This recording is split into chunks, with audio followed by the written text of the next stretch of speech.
Assalamualaikum warahmatullahi wabarakatuh. Saya Brigadir Ivon dari Direktorat Lalu Lintas Polda Sumatera Selatan. Saya di sini akan menjelaskan syarat dan ketentuan dalam pembayaran pajak 1 tahun. Untuk persyaratan perorangan harus melampirkan KTP asli, STNK asli, dan surat kuasa bermaterai apabila diwakilkan. Dan untuk perusahaan harus melampirkan SIU, TDP, dan NPWP.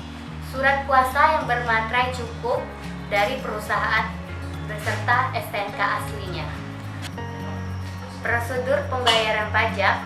Pertama, wajib pajak harus mengambil nomor antrian.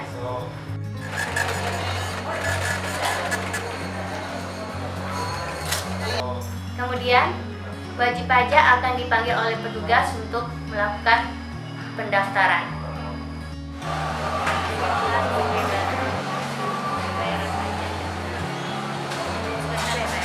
Setelah itu, petugas kepolisian akan menerima persyaratan tersebut yang sudah dilengkapi, dan di sini petugas akan mendata dan sebelumnya mengidentifikasi syarat-syarat tersebut. Apabila persyaratan sudah lengkap dan sudah didata oleh petugas kepolisian menyerahkan kepada petugas Bapenda untuk dikutip pajaknya dan diteliti kembali pajak tahunannya.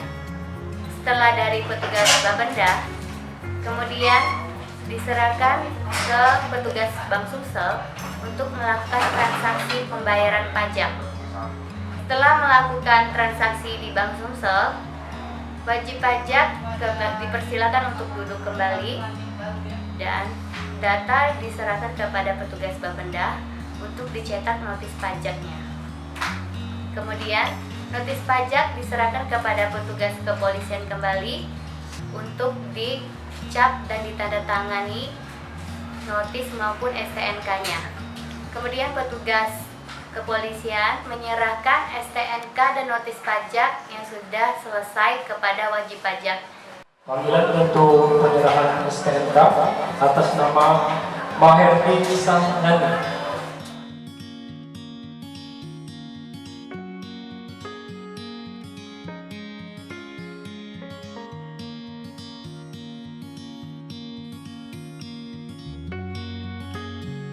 Terima kasih ya Pak ya.